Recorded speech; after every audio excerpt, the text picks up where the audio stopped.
Trading एक ऐसा skill है ना, अगर आपको एक कमरे में अकेले बंद भी कर दिया जाए, सिर्फ एक लैपटॉप और सिर्फ एक इंटरनेट दे दिया जाए, ट्रेडिंग में नया हो, इस बात को ध्यान रखना, पहला 6 महीना आपको पैसा कमाने के बारे में नहीं बल्कि पैसा बचाने के बारे में सोचना है कि कैसे मैं अपने कैपिटल को प्रोटेक्ट कर सकूं। ट्रेडिंग में आपको मार्केट को जीतना नहीं है बल्कि ट्रेडिंग में आपको मार्केट में टिकना है। ट्रेडिंग में भी अगर आप हर जगह मुंह मारोगे तो ट्रेडिंग में सक्सेसफुल होना ऑलमोस्ट आपके लिए इम्पॉसिबल है। ट्रेडर बनना ये सुनने में जितना आसान लग रहा है कि लैपटॉप खोलो, बाई एंड सेल का बटन दबाओ और पैसा कमाओ, सुनने में जितना आसान लग रहा है, रियलिटी तो ये है कि ट्रेडिंग में ना 90% लोग भैया लॉस करते हैं। 90% लोगों का ट्रेडिंग में पैसा डूब जाता है। अगर आपको भी एक सक्सेसफुल ट्रेडर बनना है तो इस वीडियो को आप एंड तक देखो।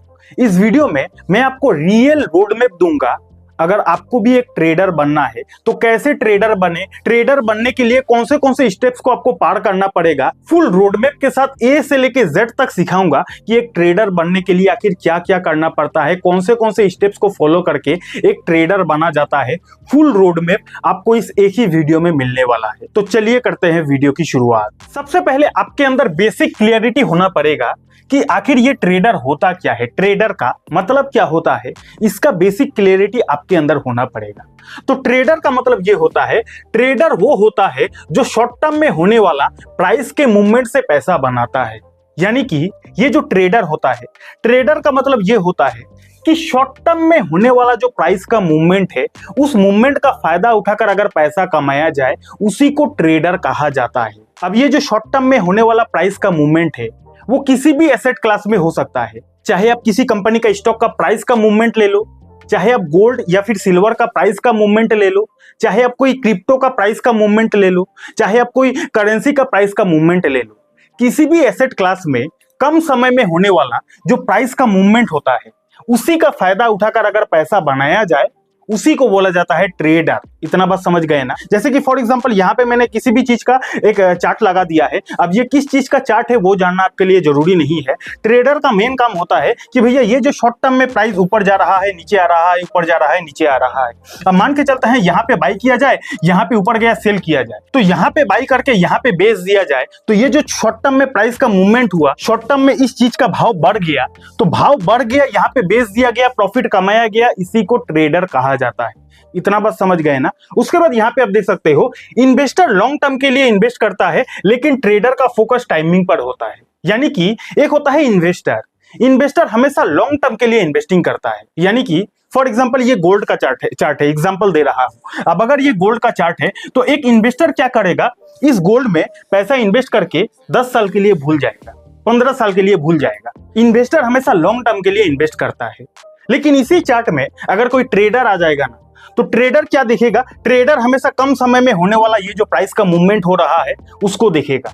ट्रेडर देखेगा कि जबकि ये गोल्ड का चार्ट है, तो गोल्ड का चार्ट गिर रहा है, बढ़ रहा है, गिर रहा है, बढ़ रहा है, तो ट्रेडर हमेशा चार्ट को फॉलो करेगा, प्राइस का मूवमेंट को फॉलो करेगा, अपना पोजीशन लेगा और अपना पोजीशन को एग्जिट करेगा, पैसा कमाएगा। यही एक ट्रेडर का मेन काम होता है। समझ गए ना। तो ट्रेडर का फोकस हमेशा टाइमिंग पर होता है। सही टाइमिंग पर बाई किया जाता है, सही टाइमिंग पर सेल किया जाता है, कम दाम पे खरीद कर ज्यादा दाम पे बेच दिया जाता है। यही एक ट्रेडर का मेन उद्देश्य रहता है। समझ गए ना। तो एक ट्रेडर का जो बेसिक क्लियरिटी है वो आपको मिल गया।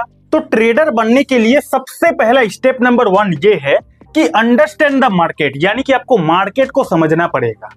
जिस मार्केट में आप ट्रेडिंग करोगे उस मार्केट को पहले समझना, यही एक ट्रेडर का मेन काम होता है। अब मार्केट में मेनली आपको 3 चीजों को समझना पड़ता है। ज्यादा आपको स्टार्टिंग में कंफ्यूज नहीं करूंगा। जिस मार्केट को आपको समझना है उस मार्केट के बारे में आपको 3 चीजों पर फोकस करना है। सबसे पहला चीज है कि आखिर प्राइस कैसे मूव करता है। यानी कि जिस एसेट क्लास में आप ट्रेडिंग करना चाहते हो, जिस एसेट क्लास का शॉर्ट टर्म में होने वाला मूवमेंट से आप पैसा कमाना चाहते हो, उस एसेट क्लास का आपको प्राइस का मूवमेंट को समझना है कि वो जो एसेट क्लास है, चाहे वो गोल्ड है, चाहे वो किसी कंपनी का स्टॉक है, चाहे वो क्रिप्टो है, वो जो एसेट क्लास है उसका जो प्राइस है उसमें जो मूव आ रहा है, क्यों आ रहा है, वो जो एसेट क्लास है ऊपर जा रहा है, नीचे गिर रहा है, किस रीजन से ऊपर जा रहा है, किस रीजन से नीचे गिर रहा है। कोई भी चीज का भाव अगर बढ़ता है या फिर कोई भी चीज का भाव अगर गिरता है, इसके पीछे कुछ ना कुछ रीजन होता है। उसी रीजन को पता लगाना एक ट्रेडर का सबसे पहला काम होता है। समझ गए ना। मान के चलते हैं कोई एक गोल्ड है, अब गोल्ड का भाव अगर मान के चलते हैं गोल्ड का जो प्राइस है वो बढ़ रहा है, अगर बढ़ रहा है इसके पीछे कोई कारण है, या तो कोई प्राइस एक्शन का कारण है, या तो कोई न्यूज बेसिस कारण है, या फिर कोई डिमांड का इश्यू है। हो सकता है डिमांड बढ़ गया, इसके वजह से गोल्ड का प्राइस बढ़ रहा है। कुछ ना कुछ रीजन के वजह से प्राइस में मूवमेंट आता है और एक ट्रेडर का सबसे पहला काम होता है प्राइस कैसे मूव करता है उसको समझना। प्राइस अगर बढ़ रहा है, क्यों बढ़ रहा है, अगर आप रीजन पता कर लोगे कि प्राइस अगर बढ़ रहा है इस कारण से बढ़ रहा है, तो उसके अकॉर्डिंग आप अपना पोजीशन बनाकर ट्रेडिंग में पैसा कमा सकते हो। इसीलिए सबसे पहले फोकस करो, जो भी चार्ट में आप पोजीशन या फिर ट्रेडिंग करना चाहते हो उस चार्ट को पढ़ने की कोशिश करो कि प्राइस अगर मूव कर रहा है, चाहे किसी भी दिशा में मूव करे, प्राइस अगर ऊपर की दिशा में मूव कर रहा है, क्यों कर रहा है, प्राइस अगर गिर रहा है, क्यों गिर रहा है, इसके पीछे का अगर आप रीजन पता कर लोगे तो आप अपना पोजीशन बनाकर ट्रेडिंग में पैसा कमा सकते हो। Point number 1। पॉइंट नंबर 2 क्या है कि डिमांड एंड सप्लाई का जो बेसिक्स है वो पहले आपको समझना पड़ेगा अगर आपको एक ट्रेडर बनना है तो। कोई भी चार्ट में एक होता है डिमांड जोन, एक होता है सप्लाई जोन। किसी भी चार्ट में मान के चलते हैं अगर डिमांड जोन काफी ज्यादा है ना, तो डिमांड जोन अगर काफी ज्यादा है तो उस चार्ट में तेजी आना भैया तय होता है। अगर आपने पता लगा लिया कि इस चार्ट में इस वाला पॉइंट पे काफी ज्यादा डिमांड है, तो डिमांड है यानी कि वहां से उस चार्ट में एक बहुत बड़ा रैली आने का चांसेस होता है और ट्रेडिंग में तो यही सबका फायदा उठाया जाता है। उसी तरह आपको देखना है चार्ट में आखिर सप्लाई जोन कहां है। अब किसी भी चार्ट में जहां पर सप्लाई जोन होता है ना, वहां से उस चार्ट में बहुत बड़ा गिरावट आने का चांसेस होता है, क्योंकि सप्लाई आने की वजह से उस एसेट क्लास में काफी ज्यादा बिकवाली आना शुरू हो जाता है और जहां पर भी काफी ज्यादा बिकवाली आता है उसके बाद उस चीज का भाव गिरता है, तो यहां से भी ट्रेडिंग करके मुनाफा कमाया जा सकता है। समझ गए ना। तो डिमांड एंड सप्लाई का बेसिक्स आपको समझना पड़ेगा। कोई भी चार्ट को देखते ही आपको यह अनुमान लग जाना चाहिए कि कहां पर डिमांड जोन है, कहां पर सप्लाई जोन है। थर्ड आपको समझना है सपोर्ट एंड रेजिस्टेंस का बेसिक, यानी कि कोई भी चार्ट आप देखते हो इस तरीके का आप देखोगे और कोई भी चार्ट सेम लेवल पे आने के बाद वहां से बार बार गिरता है, और ठीक उसका उल्टा कई बार आप देखते होंगे कि कोई भी जो चार्ट है वो सेम लेवल पे आने के बाद बार बार वहां से बढ़ता है। यानी कि प्राइस जो है सेम लेवल पे आने के बाद बार बार वहीं से गिरता है और प्राइस जो है सेम लेवल पे आने के बाद वहां से बार बार बढ़ता है। अब इसको क्या बोला जाता है, इसको सपोर्ट एंड रेजिस्टेंस बोला जाता है। ये प्राइस एक्शन का सबसे मेन इंपॉर्टेंट पार्ट होता है। तो सपोर्ट एंड रेजिस्टेंस को भी आपको समझना पड़ेगा। ट्रेडर बनने के लिए मेनली पहला आपको ये 3 काम करना पड़ता है। पहले प्राइस कैसे मूव करता है ये समझना पड़ता है, उसके बाद डिमांड एंड सप्लाई का बेसिक समझना पड़ता है, तीसरा आपको सपोर्ट एंड रेजिस्टेंस को समझना पड़ता है। ये 3 को समझे बिना आप ट्रेडिंग का अगला स्टेप को नहीं समझ पाओगे। पहला स्टेप क्लियर है। स्टेप नंबर 2 है कोई एक मार्केट चूज करो। यानी कि अगर आपको एक सक्सेसफुल ट्रेडर बनना है तो ट्रेडिंग करने के लिए भी बहुत सारा ऑप्शन है, बहुत सारा मार्केट ओपन है। तो सेकेंड स्टेप क्या है कि आपको एक मार्केट को चूज करना पड़ेगा। अब मार्केट बहुत सारे तरह का होता है। आप स्टॉक मार्केट में भी ट्रेडिंग कर सकते हो, आप क्रिप्टो मार्केट में भी ट्रेडिंग कर सकते हो, आप कमोडिटी मार्केट में भी ट्रेडिंग कर सकते हो और आप फॉरेक्स मार्केट में भी ट्रेडिंग कर सकते हो। तो ट्रेडर बनने का सेकेंड स्टेप ये है कि आपको एक मार्केट को चूज करना पड़ेगा। यहाँ पे बहुत सारे लोग गलती कर देता है। गलती ये कि वो लोग स्टार्टिंग टाइम में हर जगह मुंह मारता है। तो यहाँ पे मैंने क्या लिखा है कि सब जगह मुंह मत मारो। वो एक कहावत है ना कि 10 जगह 10 फुट का गड्ढा खोदने से तो अच्छा है सिर्फ एक ही जगह 100 फुट का गड्ढा खोद लो, वहीं से पानी निकल जाएगा। सेम यही चीज ट्रेडिंग में भी लागू होती है। ट्रेडिंग में भी अगर आप हर जगह मुंह मारोगे तो ट्रेडिंग में सक्सेसफुल होना ऑलमोस्ट आपके लिए इम्पॉसिबल है। इसीलिए जब आप स्टार्टिंग में ट्रेडिंग की दुनिया में आओगे, आपके सामने ऑप्शंस काफी सारा रहेगा, मार्केट काफी सारा रहेगा। हर मार्केट में ट्रेडिंग करने जाओगे भैया नचनिया बन के रह जाओगे। एक मार्केट को चूज करना है। मैंने क्या बोला है, सब जगह मुंह मत मारो। यहां से कोई एक मार्केट को चूज करके आपको ट्रेडिंग का अगला स्टेप में आगे बढ़ना चाहिए। अब अगर आप मेरे से पूछोगे कि इतना सारा मार्केट में से कौन सा मार्केट सही है, तो मैं अपना पर्सनल ओपिनियन तो नहीं बता सकता, लेकिन फिलहाल के लिए आपको इतना बता सकता हूं कि फॉरेक्स मार्केट इंडिया में बैन है। बाकी रहा कमोडिटी मार्केट से पैसा कमाना बहुत ज्यादा मुश्किल होता है मेरे हिसाब से, तो ये मार्केट को भी मैं उतना ज्यादा प्रेफर नहीं करता हूं। बाकी बचा हुआ स्टॉक मार्केट और क्रिप्टो मार्केट, इन दोनों मार्केट से आप स्टार्टिंग टाइम में शुरुआत कर सकते हो। बाकी पैसा आपका है, डिसीजन भी आपका होना चाहिए। स्टेप नंबर 2 क्या है कि आपको एक मार्केट को चूज करके ट्रेडिंग की जर्नी में अगला स्टेप को लेना चाहिए। स्टेप नंबर 3, कोई एक ट्रेडिंग चूज करो। यानी कि जबकि आपने पहले ये चूज कर लिया कि आपको कौन से मार्केट में ट्रेडिंग करना है, कि आपको स्टॉक मार्केट में ट्रेडिंग करना है कि आपको क्रिप्टो मार्केट में ट्रेडिंग करना है। जब आप मार्केट को चूज कर लोगे, उसके बाद वाला स्टेप में आपको यह चूज करना है कि आपको कौन से प्रकार की ट्रेडिंग करना है, क्योंकि ट्रेडिंग का प्रकार भी अलग अलग तरह का होता है। ट्रेडिंग का जो टाइप्स है वो भी अलग अलग तरीके का होता है, अलग अलग तरह से आप ट्रेडिंग कर सकते हो। तो स्टेप नंबर 3 ये है कि आपको ये चूज करना है कि आपको कौन से तरह का ट्रेडिंग से शुरुआत करना है। ट्रेडिंग बहुत सारे तरह का होता है, स्कैल्पिंग ट्रेडिंग होता है, इंट्राडे ट्रेडिंग होता है, बीटीएसटी ट्रेडिंग होता है, स्विंग ट्रेडिंग होता है, पोजिशनल ट्रेडिंग होता है, एफएनओ ट्रेडिंग होता है। तो बहुत सारे तरह का ट्रेडिंग होता है। हर ट्रेडिंग करने का स्ट्रेटेजी अलग अलग होता है, हर ट्रेडिंग का मीनिंग अलग अलग होता है। तो आपको स्टार्टिंग टाइम में यह भी डिसाइड करना है कि आपको कौन से प्रकार की ट्रेडिंग करना है। और यहां पर भी मैंने क्या लिखा है, सब जगह भैया मुंह मत मारो। ऐसा नहीं करना है स्टार्टिंग में कि भैया मेरे को बीटीएसटी ट्रेडिंग भी करना है, स्टार्टिंग में स्विंग ट्रेडिंग भी करना है, स्टार्टिंग में एफएनओ ट्रेडिंग भी करना है। हर जगह मुंह मारोगे भैया वही हो जाएगा, ना घर का रहोगे ना घाट का रहोगे। स्टार्टिंग टाइम में पहले आपको मार्केट चूज करना है, कौन से मार्केट में करना है। उसके बाद आपको टाइप चूज करना है, कौन से तरह का ट्रेडिंग करना है। ये डिसाइड करने के बाद ही आपको ट्रेडिंग की जर्नी में अगला स्टेप लेना है। स्टेप नंबर 4, चार्ट्स को रीड करना सीखो। यानी कि जबकि अगर आपको ट्रेडिंग से पैसा बनाना है तो ट्रेडिंग चार्ट के बेसिस पर ही किया जाता है। ट्रेडिंग में कंपनी का बिजनेस नहीं देखा जाता है। ट्रेडिंग में सिर्फ एक ही चीज पर फोकस होता है, वो होता है भैया चार्ट्स। तो चार्ट्स को आपको रीड करना सीखना पड़ेगा। चार्ट्स क्या बोल रहा है, चार्ट्स आपको क्या इंडिकेशन दे रहा है। चार्ट्स देखकर आपको पता करना पड़ेगा कि आने वाले समय में प्राइस में किस तरफ मूवमेंट आ सकता है। आने वाले समय में प्राइस में क्या अपसाइड मोमेंटम आ सकता है, डाउनसाइड मोमेंटम आ सकता है, ये आपको पता करना पड़ेगा। और ये आप कैसे पता लगा पाओगे, जब आप चार्ट्स को रीड करना सीख लोगे, चार्ट्स को पढ़ना सीख लोगे। अब चार्ट्स को पढ़ने के लिए अलग अलग तरीका होता है। सबसे पहला तरीका होता है कैंडलस्टिक पैटर्न को सीख लो। यानी कि ये जो लाल कैंडल होता है, ग्रीन कैंडल होता है, इन सारा कैंडलस्टिक पैटर्न को भी देखकर आप चार्ट्स को रीड कर सकते हो कि चार्ट में आने वाले समय में प्राइस ऊपर जाएगा या फिर नीचे आएगा। इसका आइडिया आपको मिल जाएगा। कैसे आइडिया मिलेगा, अगर आप कैंडलस्टिक पैटर्न को समझते हो तो। दूसरा एक तरीका है ट्रेंड को आइडेंटिफाई करना। यानी कि एक होता है अप ट्रेंड। अप ट्रेंड यानी कि प्राइस अगर अपना higher high higher low higher high higher low बनाते बनाते ऊपर जाता है, इसको बोला जाता है अप ट्रेंड। एक होता है डाउन ट्रेंड। डाउन ट्रेंड यानी कि प्राइस अगर अपना लोअर हाई लोअर लो लोअर हाई लोअर लो बनाते बनाते नीचे जाता है, इसको बोला जाता है डाउन ट्रेंड। और एक होता है साइडवेज ट्रेंड। साइडवेज ट्रेंड में प्राइस ना तो ठीक से ऊपर जाता है ना तो ठीक से नीचे गिरता है। तो ट्रेंड को आइडेंटिफाई आपको करना सीखना पड़ेगा। चार्ट्स को देखते ही आपको इतना पता लग जाना चाहिए कि ये जो चार्ट है ये अप ट्रेंड में है, डाउन ट्रेंड में है या फिर साइडवेज ट्रेंड में है। जब तक आप चार्ट्स को रीड करना नहीं सीखोगे तब तक ट्रेडिंग से पैसा बनाना ऑलमोस्ट इम्पॉसिबल है। तो चार्ट्स को रीड करना सीखने के लिए आपको कैंडलस्टिक पैटर्न को सीखना पड़ेगा, आपको ट्रेंड को आइडेंटिफाई करना सीखना पड़ेगा, आपको ब्रेकआउट एंड ब्रेकडाउन को समझना पड़ेगा। प्राइस कहां पर ब्रेकआउट करके ऊपर जा रहा है, प्राइस कहां पर ब्रेक डाउन करके नीचे आ रहा है, ये आपको सीखना पड़ेगा। तो ये ट्रेडिंग का मोटा मोटी चौथा स्टेप होता है। स्टेप नंबर 5 है रिस्क मैनेजमेंट। ट्रेडिंग का सबसे ज्यादा इंपॉर्टेंट चैप्टर होता है। पांचवा स्टेप में आपको रिस्क मैनेजमेंट को सीखना पड़ेगा। अगर आपको एक सक्सेसफुल ट्रेडर बनना है तो इस चीज को आप इग्नोर कभी भी नहीं कर सकते। अब रिस्क मैनेजमेंट में सबसे पहले आपको ध्यान रखना है, एक ट्रेड में मैक्सिमम 2 से 3% का ही रिस्क लेना है स्टार्टिंग टाइम में। अगर आपको ट्रेडर बनना है और अगर आप ट्रेडिंग करने के लिए मार्केट में आ चुके हो, ट्रेडिंग प्रैक्टिकली कर रहे हो, स्टार्टिंग टाइम में आपको वन ट्रेड में अपना कैपिटल का 2 से 3% से ज्यादा रिस्क नहीं लेना चाहिए।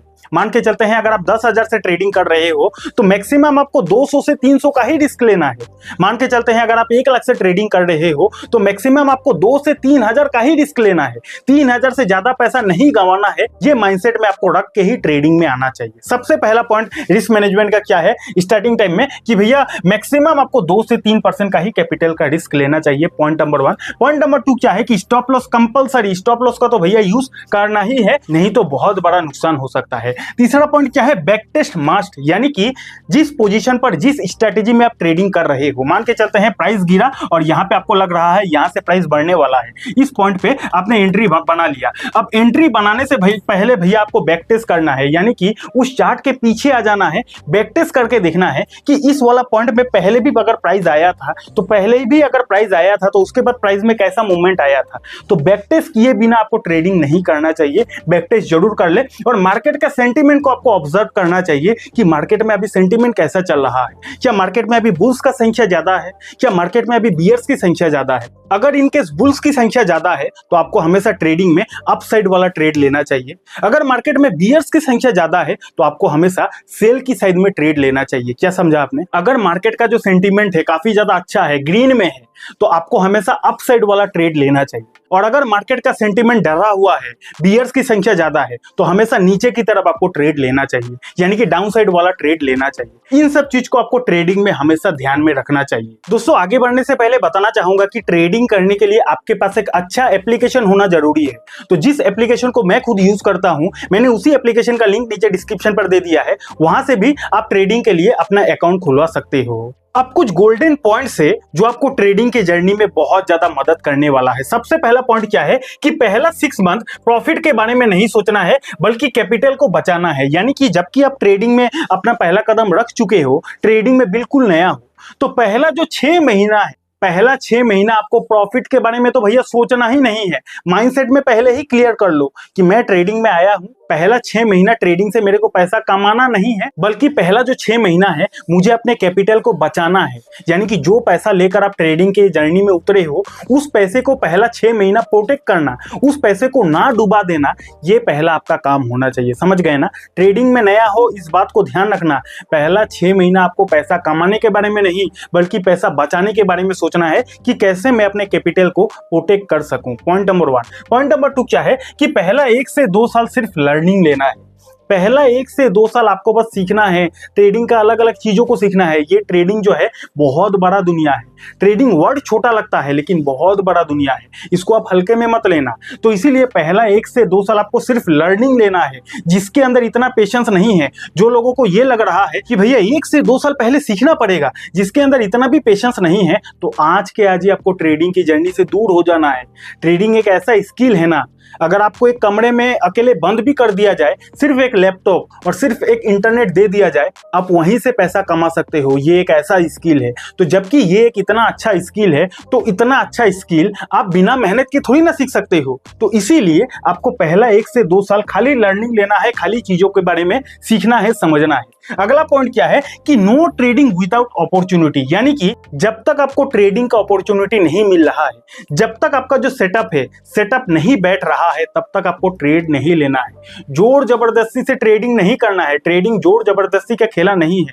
जिस तरह एक क्रिकेट का जो बैट्समैन है हर बॉल पे छक्का मारने की कोशिश नहीं करता है, वो हमेशा अपॉर्चुनिटी को देखता है कि कब मुझे लूज बॉल मिले और उस बॉल को मैं छक्के में उड़ा दूं। सेम यही गेम ट्रेडिंग में भी होता है। ट्रेडिंग में भी बिना अपॉर्चुनिटी का आपको ट्रेड नहीं लेना चाहिए। अगला पॉइंट क्या है, स्टार्टिंग में स्मॉल प्रॉफिट ही भगवान का आशीर्वाद होता है। यानी कि स्टार्टिंग टाइम में अगर आपका छोटा प्रॉफिट हो रहा है, उसी को भगवान का आशीर्वाद समझ के आपको लेना चाहिए। स्टार्टिंग में हो सकता है ऐसा भी हो कि आप 1000 रुपया कमा लिए हो। अब 1000 रुपया आप कमा लिए हो, आप अपने पोजीशन को एग्जिट नहीं कर रहे हो, इस उम्मीद में नहीं कर रहे हो, आपको ऐसा लग रहा है कि भैया 1000 का प्रॉफिट है, इसको और कुछ दिन होल्ड करता हूं, 1000 का 1 लाख रुपया हो जाएगा। तो होता है स्टार्टिंग टाइम में ऐसा, जो लालच है इंसान के दिमाग में आ जाता है। तो इस लालच को आपको स्टार्टिंग टाइम में कंट्रोल करना चाहिए। स्टार्टिंग टाइम में अगर आपका छोटा भी प्रॉफिट हो रहा है, छोटा छोटा प्रॉफिट से ही तो बड़ा प्रॉफिट होगा, तो छोटा प्रॉफिट को बुक करना आपको स्टार्टिंग टाइम में सीखना चाहिए। आखिरी पॉइंट क्या है, मार्केट को तुम्हें जीतना नहीं, बल्कि मार्केट में तुम्हें टिकना है। ट्रेडिंग का मूल मंत्र यह है कि ट्रेडिंग में आपको मार्केट को जीतना नहीं है, बल्कि ट्रेडिंग में आपको मार्केट में टिकना है। जो बंदा ट्रेडिंग के मार्केट में टिक गया, वही ट्रेडिंग से पैसा बनाता है। और जिनके अंदर पेशेंस नहीं होता, वो लोग मार्केट में नहीं टिक पाता है। अब नहीं टिकोगे तो भैया पैसा भी नहीं बना पाओगे। तो ट्रेडिंग में मार्केट को जीतना नहीं, बल्कि मार्केट में टिकना, ये आपका पहला फोकस होना पड़ेगा। आई होप आप समझ चुके होंगे कि एक ट्रेडर बनने के लिए कौन से स्टेप्स को आपको फॉलो करके आगे बढ़ना चाहिए। अगर आपको ये वीडियो अच्छा लगा और अगर आपको इस टॉपिक का पार्ट 2 चाहिए, तो कमेंट कर देना पार्ट 2। पार्ट 2 भी हमारे चैनल पर जल्दी आ जाएगा। और नया हो, कंफ्यूज हो कि भैया कौन से तरह का ट्रेडिंग आपके लिए बेस्ट होता है, तो उसके लिए आप इस वाला वीडियो को देख सकते हो। इस वीडियो में आपको पता चल जाएगा कि पोजिशनल ट्रेडिंग कितना आसान ट्रेडिंग होता है और कैसे पोजिशनल ट्रेडिंग को सीखकर घर बैठे खर्चा निकाला जाता है। तो वहां पे क्लिक करके उस वीडियो को देख सकते हो। डीमेट अकाउंट नहीं है, डीमेट अकाउंट का लिंक आपको हमारे वीडियो के डिस्क्रिप्शन पर मिल जाएगा। बहुत बहुत धन्यवाद।